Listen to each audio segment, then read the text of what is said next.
من شرور أنفسنا ومن سيئات أعمالنا من يهده الله فلا مضل له ومن يضلل فلا هادي له رب اشرح لي صدري ويسر لي أمري واحلل عقدة من لساني يفقه قولي أما بعد. Alhamdulillah, bersyukur pada Allah Subhanahu Wa Taala kerana dapat bersama pada malam ini. InsyaAllah pada malam ini saya akan sambung perbincangan Kitabul Imamah, bab tentang imam, menjadi imam salat, pada bab yang ke-52. Ini muka surat 111. Muka surat 111. Haddu idrakil jamaah, kelebihan usaha untuk salat berjamaah. Ini terjemahan tajuk ni berdasar kepada syarah hadis. Ana tidak terjemah secara harfiah itu. Ini terjemahan ini berdasarkan kepada syarah pada hadis ini. Kelebihan usaha untuk salat berjamaah. Imam An-Nasa'i rahimahullah telah mengemukakan dua hadis di bawah bab ini. Kedua-dua hadis yang dikemukakan menunjukkan kelebihan dan ganjaran yang akan diperolehi oleh orang yang berusaha untuk salat berjamaah. Jadi daripada dua hadis ini, maksud tajuk ini Imam Nasa'i nak perjelaskan tentang kelebihan dan ganjaran bagi orang yang berusaha untuk dapat hadir salat berjemaah di masjid. Ini maksud daripada tajuk ini. Dan untuk membicarakan tajuk ini, Imam Nasa'i kemukakan dua riwayat. Baik, riwayat pertama iaitu riwayat yang ke-855. Wa bihi qala akhbarana Ishaq bin Ibrahim qala hadatsana Abdul Aziz bin Muhammad an ibn Tahla an Muhsin bin Ali al-Fihri an Auf bin al-Harith an Abi Hurairah an Rasulillah sallallahu alaihi wasallam qala man tawaddaa fa ahsana al-wudu' ثم خرج عامدا إلى المسجد فوجد الناس قد صلوا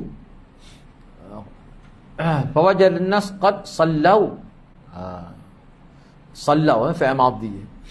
Kalau sallu tu fi'il amr. Kalau sallau telah salat mereka, sallu salatlah oleh kamu. Tu beza dia. Baris sikit saja baris, tapi beza dia. Qad sallau kataballahu lahu mithla ajri man hadaraha wala yanqusu dhalika min ujurihim syai'an. Imam Nasa'i dengan sanadnya telah meriwayatkan hadis ini daripada Abu Hurairah daripada Nabi sallallahu alaihi wasallam. Baginda telah bersabda, sesiapa yang berwuduk lalu dia mengelokkan wuduknya, kemudian beliau keluar dengan niat yang tulus ke masjid, dan beliau mendapati orang ramai telah mendirikan salat, pasti Allah Subhanahu Wa Taala mencatatkan kepadanya ganjaran pahala orang yang hadir salat berjemaah, dan tidak akan dikurangkan pahalanya walaupun sedikit. Ni kelebihan usaha. Pergi tiba-tiba terlewat juga, berlaku, mesti berlaku gitu. Allah hui pahala penuh supaya datang awal juga. Itu mafhum. Cuma kita tengok dia punya di bawah tu lah. Jadi secara umumnya hadis ni menunjukkan kelebihan. Mana seseorang berusaha nak pergi, tiba-tiba adalah sekali-sekali berlaku terlepas. Sama ada di sini ulama khilaf ni, apakah solat tu telah mana selesai, telah dilaksanakan salat mana selesai salat, ataupun maknanya semaya dah sebahagian. Dia tak ada, maknanya dia tidak sempat dengan rakaat yang penuh lah dengan imam itu. Dia ada dua, ya. Masbuk lah kita kata. Masbuk. Ataupun tak ada langsung, gitu orang sesat dah maya. Ada setengah ulama kata boleh juga dengan makna gitu. Sebab dia hadis ni Nabi tidak sebut dengan jelas. Telah. Cuba pakai perhati ya. Beliau mendapati orang ramai telah mendirikan salat. Jadi telah mendirikan salat tu apakah maknanya dia akan jadi berstatus masbuk dia tu, ataupun dia jadi semaya tu semaya sendirilah, dengan orang lain semaya dah. Dia boleh ada kemungkinan dua maksud itu. Itu mengikut ulama. Baik. Tapi kukuk mana pun tetap dia dapat pahala yang penuh. Nabi kata tidak akan dikurangkan walau sedikit pun. Tapi jangan buat lambat semua. Tidak maksud gitu. Dia kata kalau gitu beres. Royak lah awal dia tu dah. Dah ni berlaku bukan di luar jangka lah. Kadang-kadang kita tubik tu waktu tu dah. Tiba-tiba ada berlaku kemalangan. Ataupun traffic jam ke. Di luar jangka kita. Menyebabkan lewat. Jenis-jenis gitulah. Ni kalau jenis kaki lewat sama dah. Tu lain cerita. Tak termasuk dalam perbincangan kita ni. Sebab itulah Imam Nasa'i buat. Kena usaha. Usaha nak supaya boleh keseluruhan rakaat itu. Tapi kalau tak boleh. Dengan sebab di luar jangka. Ni kelebihan dia. Sebab tu dia kata kelebihan usaha. Ni kalau tak ada usaha memang lewat semua. Tak ada usaha nak datang awal. Tak boleh kelebihan ni. Tu maksud tajuk dia tu. Orang Kelantan panggil dia jenis ma'angah tak? Kalau bahasa Kelantan ma'angah. Dia tahu dah kalau mari masa ni mesti lewat. Tak termasuk dalam perbincangan. Tak boleh kelebihan tu. Ni usaha supaya tak terlepas datang awal. Tiba-tiba berlaku sesuatu di luar daripada ikhtiar kita. Inilah kelebihan dia ni. Yang pertama hadis Abu Hurairah ni sahih. Yang kedua bab yang dibuat oleh Imam An-Nasa'i dan hadis yang dikemukakan oleh beliau menunjukkan kelebihan sesiapa yang pergi ke masjid dengan niat yang jelas, bukan dengan maksud yang lain. Dalam keadaan mengambil wuduk dengan isbar.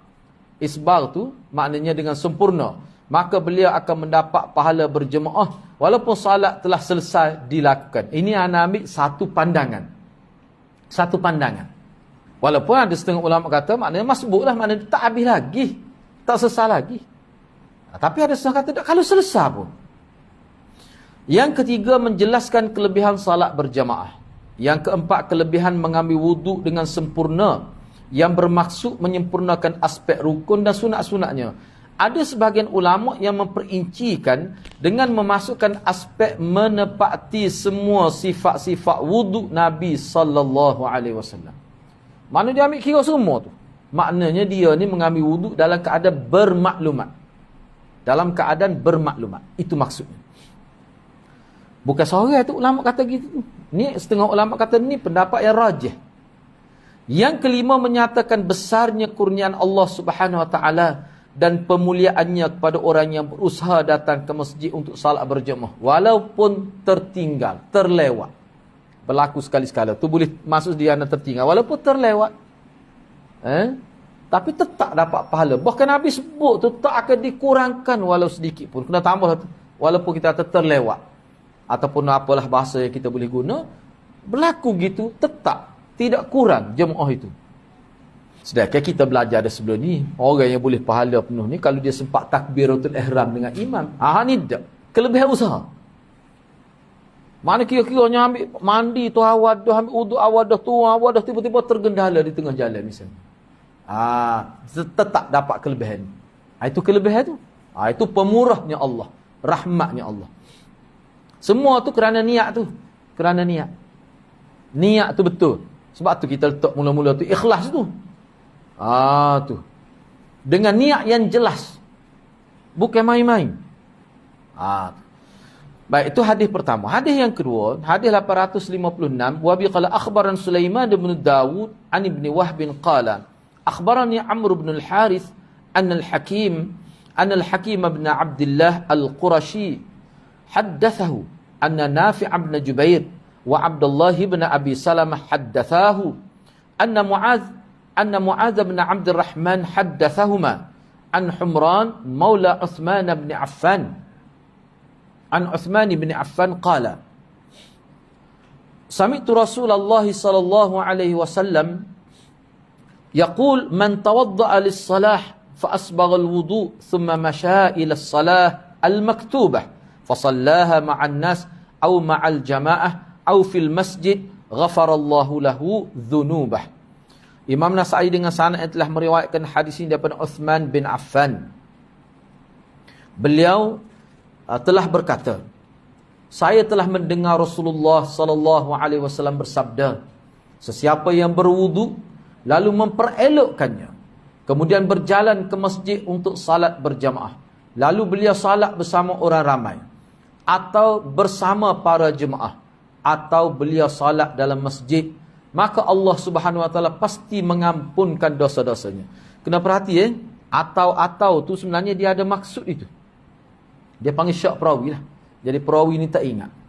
Apakah Sayyidina Uthman ni sebut salat bersama orang ramai, ataupun Sayyidina Uthman sebut salat bersama jemaah, ataupun Sayyidina Uthman sebut salat dalam masjid. Dia tak cerak, dia masuk semua. Ni orang panggil amanah dalam bab menakalkan maklumat. Kalau kita tak ingat, kita sebut. Sehingga ambilnya dia sebut gini.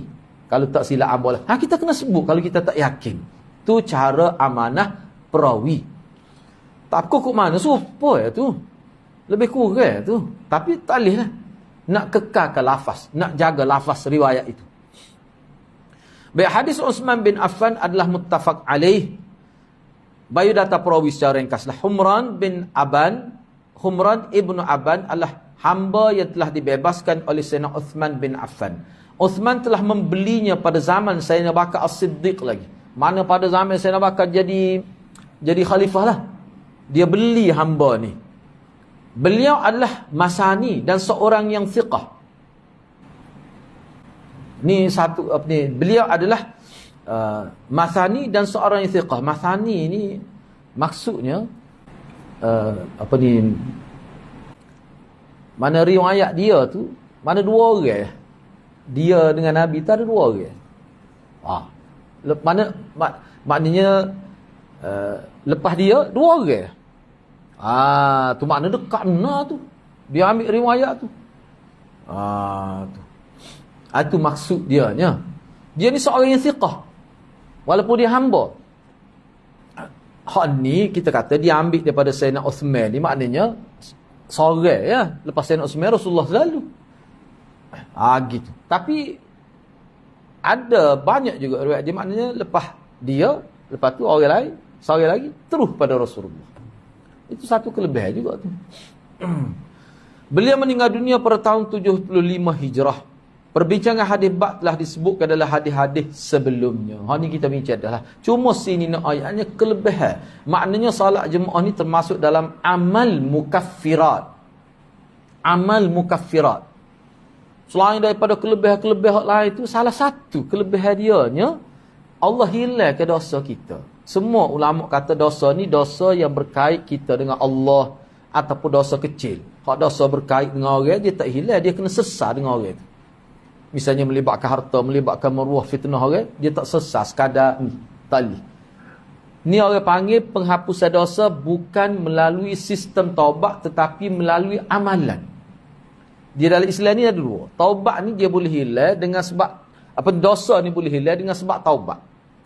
Ni mesti melalui sistem taubat lah. Rukun-rukun taubat. Ada sesetengah amalan ni hak berkait dengan Allah, kita dengan Allah. Bukan berkait dengan manusia. Ataupun dosa-dosa kecil, ni kita buat amalan tertentu, tak melalui taubat khusus pun dia boleh hilang. Dia boleh hilang. Tu kan. Tapi semua tu diikat dengan ikhlas lah. Semua tu diikat dengan ikhlas kepada Allah Subhanahu Wa Taala. Baik, seterusnya kita pergi pada bab 53 sebab hadis ni kita bincang banyak dah sebenarnya. Bab i'adatus salah ma'al jamaah ba'da salatir rajul li nafsih. Bab yang ke-53, mengulangi salat secara berjemaah selepas salat bersendirian. Bila kita salat sendiri, tiba-tiba bila kita mari ke masjid, ada urusan lah kita kata. Orang baru semaya. Kita pun semaya berjemaah. Itu tajuk yang dibuat oleh Imam Nasai. Baik. Imam An-Nasai telah mengemukakan satu hadis di bawah bab ini. Hadisnya banyak, cuma dia kemuka satu hadis saja. Bab dan hadis yang dikemukakan oleh Imam An-Nasai menunjukkan disyariatkan kepada seseorang yang telah salat bersendirian agar melakukannya untuk kali kedua secara berjemaah. Kena ingat selepas ni lebih jelas lah. Anda tidak masuk sini belakang. Sebab Imam Nasai ni antara tokoh ilmuwan Islam yang berpendapat untuk salat dua kali ni, dia mesti salat mula-mula tu hak kita salat bersendirian. Selepas tu baru kita salat jemaah. Hak jemaah tu jadi sunat kan? Kita bincang dah. Imam Nasai antara yang kata begitu. Mana kalau kita semaya jemaah dah tak perlu dah kita buat dua kali. Ataupun bila kita semaya seorang, lepas tu nak buat pula kali kedua semaya seorang, tak boleh juga. Tu kita bincang selepas ni. Jadi kukuk mana pun Imam Nasai ni antara yang kata hak semaya kedua tu mesti jemaah. Baru boleh ulang. Hak mula-mula tu semaya seorang. Baru sebab tu dia buat tajuk gitu. Baik, cuba kita. Padahal perkara ni khilaf. Perkara ni khilaf ulama. Baik, hadis 857. Wa bi qala akhbarana Qutaibah an Malik an Zaid bin Aslam an rajulin min bani Dil yuqalu lahu Busr bin Mihjan an Mihjan annahu kana fi majlisin ma'a Rasulillah sallallahu alaihi wasallam fa'adhana bis salah faqama Rasulullah sallallahu alaihi wasallam thumma raja'a wa Mihjan fi majlisih faqala lahu Rasulullah sallallahu alaihi wasallam ma mana'aka an tusalli alasta birajulin muslim qala bala walakinni kuntu qad sallaitu fi ahli faqala lahu Rasulullah sallallahu alaihi wasallam idza ji'ta fasalli ma'an nas wa in kunta qad sallaita. Imam Nasai dengan sanad telah meriwayatkan hadis ini daripada Mihjan. Beliau menyebutkan bahawa beliau pernah berada dalam suatu majlis bersama Rasulullah sallallahu alaihi wasallam. Tiba-tiba dilaungkan azan, maka Rasulullah sallallahu alaihi wasallam telah bangun. Selepas itu baginda sallallahu alaihi wasallam telah kembali dan beliau mendapati Mihjan masih berada dalam majlis itu. Maknanya tak semaya Mihjan. Tak semaya berjemaah sama Nabi tu. Dia duduk situ juga, nampak? Tak ada nampak berubah tempat tu lah. Lalu baginda sallallahu alaihi wasallam berkata kepada Mihjan, apa yang menegah engkau daripada salat? Bukankah engkau ni seorang Muslim? Beliau menjawab, ya benar. Tetapi saya telah salat bersama keluarga saya. Ni kena tanda, kena tanda lah. Bersama keluarga saya tu terjemah zahirnya. Sebab ulama hadis dia ada faham lebih daripada satu pemahaman tu bab tu. Selepas ni kita bincang lah. Tetapi saya telah salat bersama keluarga saya. Tu anda terjemah. Sebab nak terjemah 2-3 lah. Nak terjemah mana? Kita ambil terjemah sah dulu. Lalu Rasulullah sallallahu alaihi wasallam telah bersabda kepadanya, apabila engkau datang, maka salatlah. Tu anda tidak terjemah datang ke mana. Sebab ringkah kata-kata Nabi. Kita terjemah gitu tu. Makna masjid lah. Cuma dia tak sebut, maka kita tak sebut. Tapi mafhum dia dalam perbincangan. Apabila engkau datang, maka salatlah bersama para jemaah. Maknanya masjid lah tu. Tapi dia tak sebut. Walaupun engkau telah melakukan salat. Baik. Apa yang anda tidak sebut masjid ni? Sebab ni ulama khilaf pula sini. Dia kata Nabi tak sebut masjid. Makna dia ada perbincangan tu pula situ tu. Walaupun ulama kata hak ni berlaku di masjid. Itulah ulama dia kata tak jelas sebut. Jemaah boleh berlaku mana-mana pun. Tu punca khilaf tu. Kadang-kadang nak ayatnya khilaf ni benda-benda gitu lah. Baik, yang pertama hadis Mihjan bin Abi Mihjan adalah sahih. Yang kedua, bab dan hadis yang dikemukakan oleh Imam An-Nasai menjelaskan bahawa disyariatkan kepada sesiapa yang telah melakukan salat sendirian atau berjemaah untuk mengulangi salat buat kali kedua. Hak ni setengah ulama kata bukan pandangan mutlak Imam Nasai. Cuma ulama faham. Sebab setengah-setengah ulama kata bagi Imam Nasai, orang yang nak ulas semaya ni hak semaya mula-mula tu dia semaya seorang. Ni kalau dia semaya jemaah dah, bagi Imam Nasai tak perlu dah. Tak perlu dah. Dia semaya jemaah pula, dah tak ada semaya jemaah dah. Tiba-tiba mari semaya jemaah pula. Bagi Imam Nasai, dia kata tak perlu. Sebab tu ada Nabi larang, la tusalli fil yaum marratain. Jangan semaya 2 kali dalam sehari. Dia faham tu. Tapi hak tu pun ulama bincang pun tak serupa juga pendapat tu. Tak apalah kita tengok sepan ni. Khilaf ulama. Tapi Imam Nasai antara yang kata untuk kita semaya 2 kali, semaya sama, hak mula-mula tu semaya munfarid, bersendirian. Baru boleh buat jemaah. Lepas tu jemaah tu khilaf pula. Mesti masjid ke? Syaukani kata mesti masjid. Kalau tidak masjid tak perlu buat. Khilaf pula situ. Sebab itulah masa anak ngaji mula anak kata khilaf bab semaya 200 lebih. Khilaf bab semaya 200 lebih. Kalau capur semua banyak lagi. Abu Ammar rahimahullah berkata, melalui hadis ini difahami bahawa seseorang yang telah salat sendirian atau salat berjemaah bersama keluarganya, kemudian datang ke masjid, maka disyariatkan beliau mengulangi salat bersama jemaah. Kenyataan Mihjan yang menyebutkan saya telah salat dengan ahli keluarga saya, boleh memberi erti salat berjemaah bersama keluarga, dan juga boleh memberi maksud salat di rumah secara bersendirian. Ada ulama faham gitu. Gak ulama ni bila dia faham itu dari sudut bahasa lah. Fi ahli itu maknanya di rumah, ahli itu makna rumah. Tetapi kebanyakan ulama kata fi ahli itu semaya bersama keluarga, tapi tidak sepakat terjemah itu dalam syarah hadis lah. Sebab tu ana ambil, ana duk tengok-tengok tu pendapat lebih ramai kata salat bersama keluarga di rumah. Jadi kalau kita faham salat bersama keluarga di rumah, maknanya 2 kali semaya jemaah. Kenapa tu? Jadi 2 kali dah semaya jemaahnya. Kalau kita faham, mengikut setengah ulama kata, hak dia kata salat fi ahli tu maknanya semaya sore di rumah. Hak ni serupa dengan hak yang dimaksudkan dalam tajuk Imam Nasai. Hak Imam Nasai faham. Lepas tu nak pakar hak mana dia kata nak? Nak pakar mana? Kalau mengikut setengah ulama, kita gili-gili pakar. Ada juga yang kata gitu. Macam-macam dalam fiqh pandangan ulama. Sebab dia kata pendapat ni pun ulama juga. Kita nak kata kita secara betul, secara muktamad, secara mutlak, berani kau nak kata gitu. Boleh jadi hak dia betul. Tengok ulama kita dalam bab khilaf. Jadi kadang-kadang kita buat ni, kadang-kadang kita buat ni. Ada juga. Dia tidak jadi rajak gitu. Sebab kita tahu khilaf. Khilaf tu dari sudut bahasa. Khilaf ni sebenarnya sampai sahabat lagi ni. Sampai sahabat lagi khilaf ni. Selepas ni kita ada lebihan perbincangan. Sampai sahabat lagi. Cuba tengok nombor 3. Pertanyaan Nabi SAW kepada Mihjan bukan bermaksud meragui keislaman beliau. Bahkan ia sebagai menegaskan tanggungjawab salat berjemaah, sehingga dia dianggap sebagai tanda zahir keislaman. Tak okey ditanya gitu. Mihjan pun tak kata, ya Rasulullah, kalau kita duk mai semua kan. Maknanya masa itu dia faham. Nabi pun dia, Mihjan pun faham maksud Nabi tanya. Nabi pun tahu Mihjan orang Islam. Mihjan tu jadi bunyi bahasa Kelantan. Mihjan.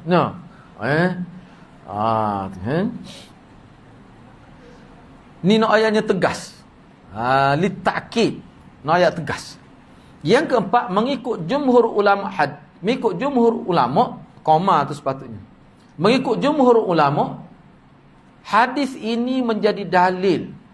Mengikut jumhur ulama, hadis ini menjadi dalil bagi sebahagian ulama yang menganggap salat bersendirian tanpa berjemaah adalah sah.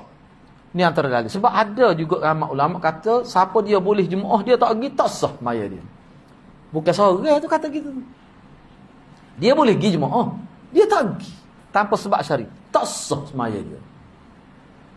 Tapi Imam Syafi'i tak pakar tu. Sah. Cumanya hilang sifat Muslim. Hilang sifat Muslim. Kurang jadi sifat Muslim. Hal tu ulama terima. Sebab dia telah tidak melakukan salah satu syiar Muslim. Melalui hadis ini kita dapati Nabi SAW tidak meminta penjelasan daripada Mihjan adakah beliau salat sendirian atau bukan. Pakar tak tanya dah Nabi. Ia mu tak mari semaya, maya dah kah? Nabi tak tanya. Bapa tak tanya tu. Itulah. Jadi tindakan Nabi SAW telah menafikan pendapat yang mengatakan salat berjemaah adalah syarat sah salat fardu. Jadi bila Nabi tak tanya, makna boleh jadi kau tu mayat dah. Yang Nabi kata gitu, sebab tu Nabi sebut tanda orang Islam. Bila kata tanda orang Islam, bukan semayat, jemaah tu.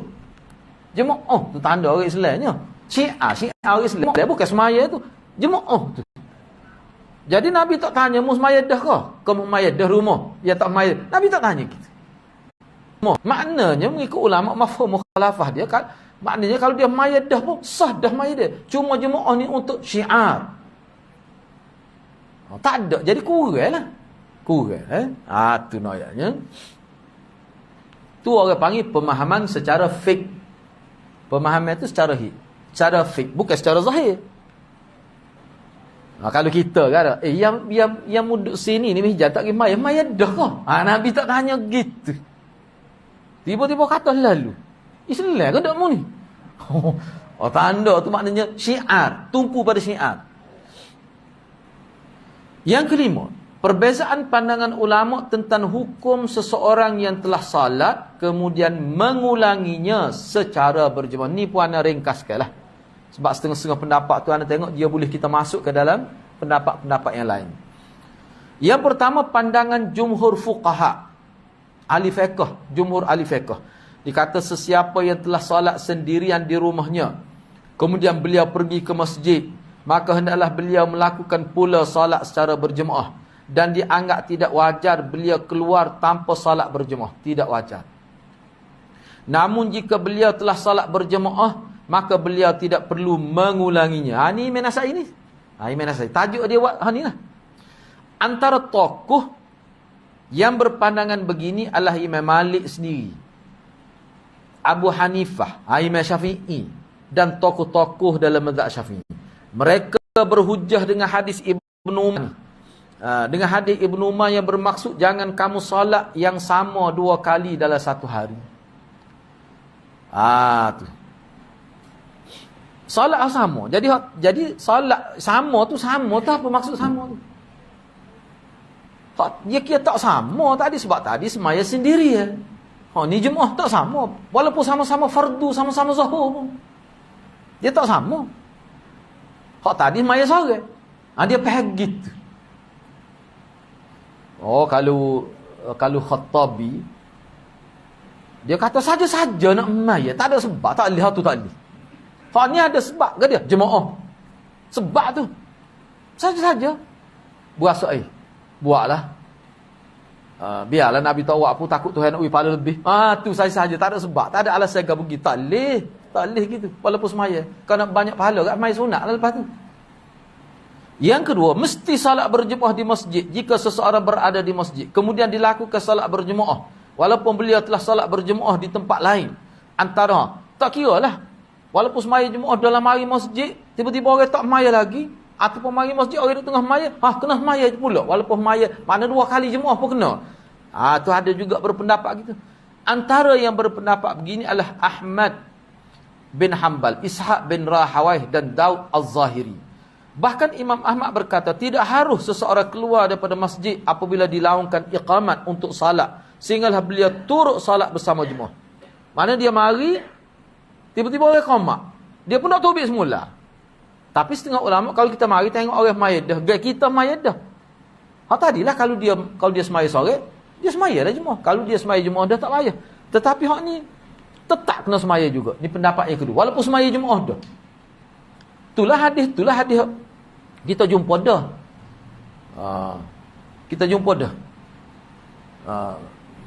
Pada hadis riwayat Abu Hurairah kan? Kita jumpa dah tu.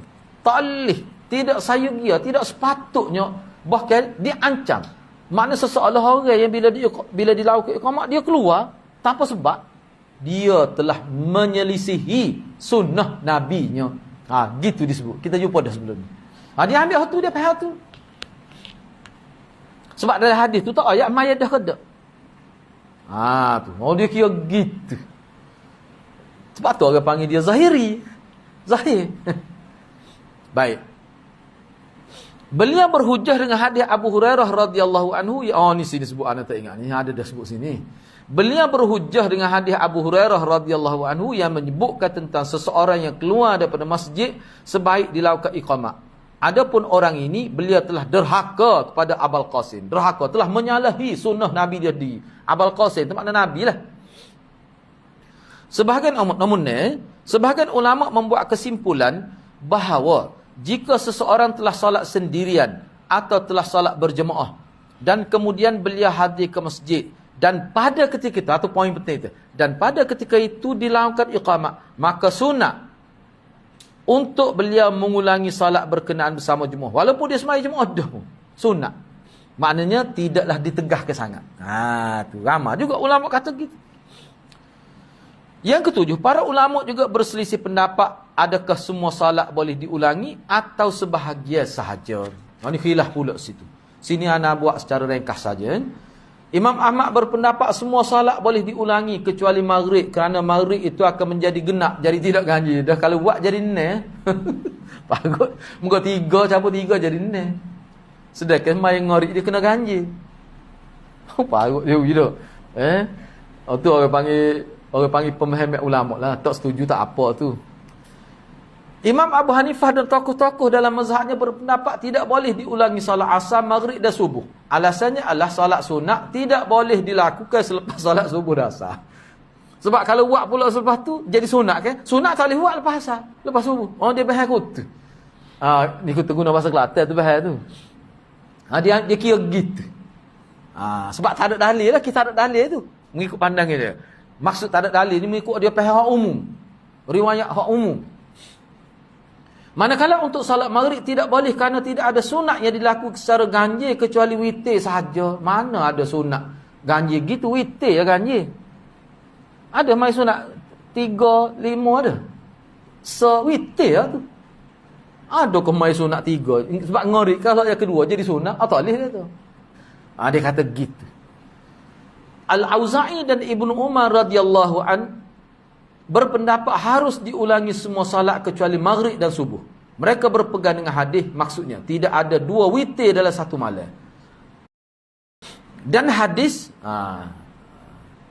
dan tu sebenarnya, dan hadis yang bermaksud dan tu tidak ada salat selepas subuh sehinggalah naik matahari. Dia ambil kira semua tu. Sebab apa? Asas dianya ayat kedua tu jadi sunat. Bila sunat dia tertakluk dengan waktu selalu. Boleh pada? Dia akan tertakluk dengan waktu lah. Tidak ada salat selepas salat subuh sehingga naik matahari. Adapun salat asar maka telah sabit. Sabit tu tersilap spelling tu. Adapun asar maka telah sabit keharusan salat selepasnya selama mana matahari masih putih bersih. Dan hadis larangan salat selepas salat asar adalah pada ketika matahari telah hilang sinar putihnya. Ini ramai ulama pendapat gini. Dia kata selepas salat asar tak boleh mai sunat tu. Maknanya kira-kira ke semaya asar tu kan. Semaya asar ni dia pada peringkat awam mula-mula masuk kan dia cahaya matahari terang lagi. Bila suara matahari bergerak tu, bila sebelum dekat kita kata pukul 9 lebih tu dia tak ada dah putih, dia agak warna kuning dah tu. Bila dia berubah tepuk jadi merah, habislah waktu asar, masuk ngerik dia panggil. Kaya kita bincang dah. Jadi hak kata tak boleh semaya sunat lepas asar tu waktu matahari kuning dah. Kalau lepas asar maya lalu tak apa sebab matahari masih putih. Ada ulama berpendapat gitu. Nak ayatnya khilaf lah, tapi kalau dalam mazhab Syafi'i tak dia kira umum. Selepas asar tak boleh. Kecuali hak qada salat jenazah atau tak apa. Cuba tengok bawah tu saya petik bagi apa ni.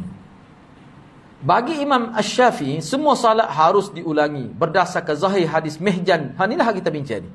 Nabi SAW tidak membuat perincian secara khusus salat mana yang harus diulangi. Bahkan baginda SAW menyebutkannya secara umum saja. Jadi Imam Syafi'i tak ambil kira tu. Lepas asal, lepas tak ambil kira. Boleh berlaku. Dia lepas asal tu mana nisbah pada kita lah. Dah kita bayar asal dah. Orang lain tak apalah mungkin dia tak bayar asal lagi. Jadi bila kita pergi dia jadi sunat. Jadi kita ni maknanya kita salat sunat selepas asal. Dia jadi gitu untuk kita. Orang lain hak jemaah di masjid tu bukan untuk dia. Dia tu baru semaya. Nisbah pada orang semaya yang kedua tu. I'adah ni maknanya berlaku pengulangnya salat dalam waktu yang sama. Kalau waktu lain dia panggil qadha. Tu ya. Baik, saya ambil soal lagi lah ni. Bab yang ke-54 i'adatul fajri ma'al jamaah liman shalla wahdah. Mengulangi salat subuh secara berjemaah bagi seseorang yang telah salat bersendirian. Imam An-Nasa'i telah mengemukakan satu hadis di bawah bab ini. Bab dan hadis yang dikemukakan oleh Imam An-Nasa'i menunjukkan bahawa disyariatkan kepada seseorang yang telah salat subuh bersendirian agar melakukan pula secara berjemaah kalau dia mari ke masjid. Ni antara fiqh Imam Nasa'i lah ni. Tadi kita bincang dah khilaf. Ada setengah kata tak boleh dah kalau lepas subuh. Dan Imam Nasa'i dalam bab ni dia sependapat dengan Imam Asy-Syafi'i rahimahullah. Boleh? Boleh. Dia sebenarnya berlaku ni tempat kita. Contoh, saya ambil contoh ke tempat. Nak pergi pejabat, pergi awal. Kadang-kadang semaya Jumaat di rumah. Sebab kalau nak pergi masjid kadang tak ada, ataupun singgah semaya Jumaat di masjid. Dalam perjalanan, ni on the way ke tempat kerja. Ataupun semaya di rumah. Orang sudah hazal tu, semaya sunat, terus semaya Jumaat dengan isteri. Siapa di pejabat? Ada pula orang semaya Jumaat di pejabat. Misalnya, muka tak habis lagi. Boleh ke tak? Boleh. Hak tu jadi sunat. Tapi kalau mengikut Imam Syafi'i, tak payah lah muka semaya Jumaat dah. Yalah, ayatnya khilaf. Kalau kita nak buat pula boleh. Tapi sunat lah. Tu. Baik, hadis. Jadi satu hadis saja kita ambil sikit ni.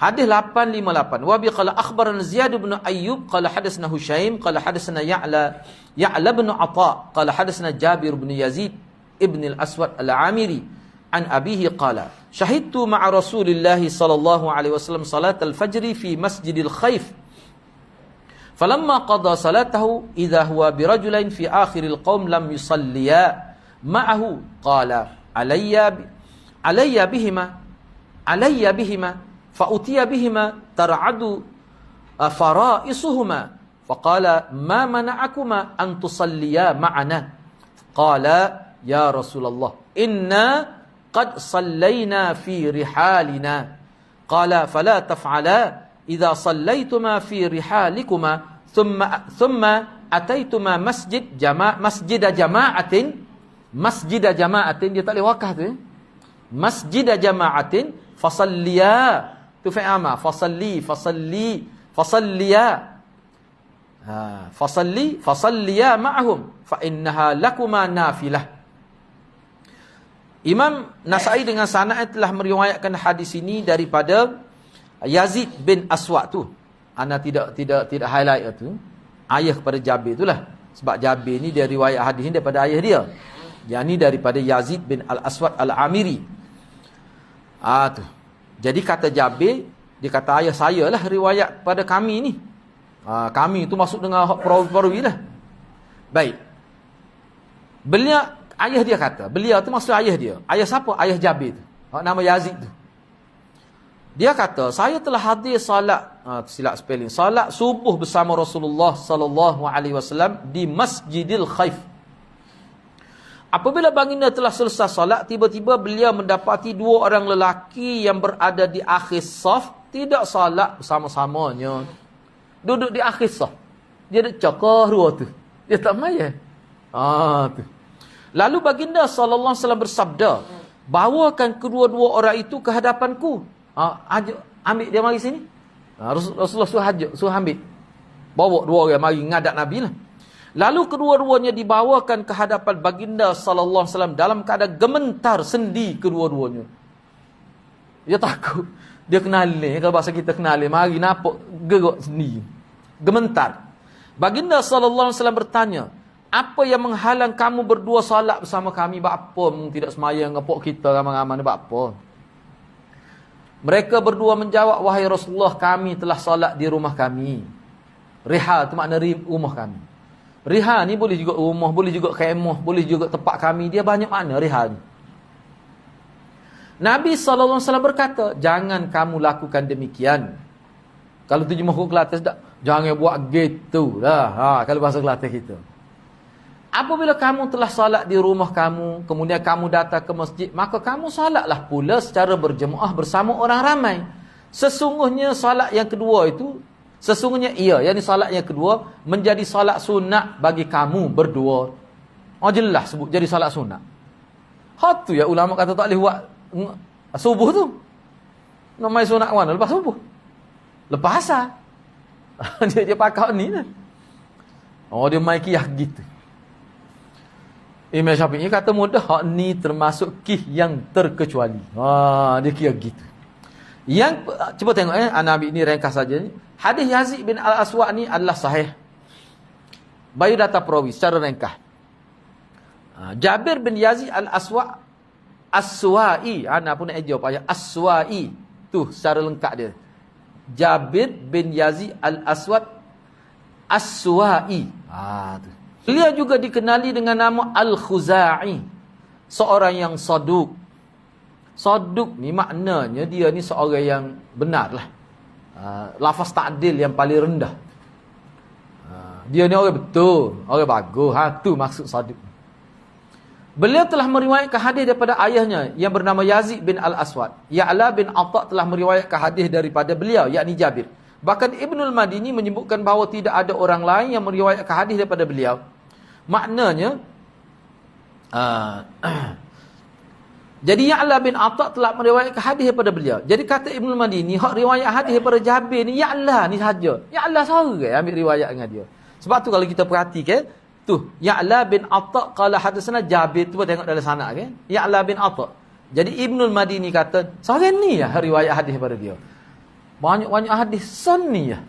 Mana mana? No, kita tak ada sabuk. No, moga kita hidup zaman ni, tapi tak apalah kita baca mana ada no. Imam An-Nasa'i dan Ibn Hibban telah menyenaraikan beliau di kalangan orang-orang yang thiqah. Ibn Hibban, Imam Abu Daud, At-Tirmizi dan An-Nasa'i telah memuatkan hadis beliau di dalam kitab mereka masing-masing. Tapi semuanya daripada Ya'la bin Atha. Oh tadilah. Daripada Ya'la bin Atha tadi. Baik, ini ayah dia pula ni. Ayah Jabir, Yazid bin Al-Aswad As-Suwa'i. Eja tak serupa tu. Payah nak eja muka dia bahasa Arab tu kat. No. Ana pun silap tak termasuk tak hak Arab asal dia baru kita boleh nampak. Ni eja ku Rumi payah kat lah tu muka dia gitu kan. Beliau adalah Ibnu Abil Aswad Al-Khuzai. Beliau juga dikenali dengan nama Al-Amiri, merupakan sekutu Quraisy. Dan beliau disenarakan di kalangan Kufiyun. Tapi hak ni khilaf ni. Setengah ulama kata tidak. Dia tidak pokok kufah dia ni. Beliau telah meriwayatkan satu hadis berkenaan salat daripada Nabi SAW. Ni Yazid ni. Anaknya Jabir telah meriwayatkan hadis daripadanya.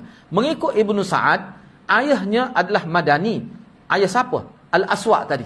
Ayah pada Yazid tu. Datuk pada Jabir itulah. Kata khalifah, ayahnya tinggal di Taif. Ibnu Hibban berpendapat beliau adalah Makki. Bukan Madani. Manakala Imam At-Tirmizi menyebutkan beliau adalah Hijazi. Ni ayah dia ni pula ni. Sebab dia gini dia perawi ni, kalau orang tak kenal sebenarnya ayah dia, dikira tak kenal dia. Tak boleh nak sebut. Bukan main perawi ni. Dia akan jadi majhulul hal. Dia kena tahu dia siapa. Anak siapa dia tu.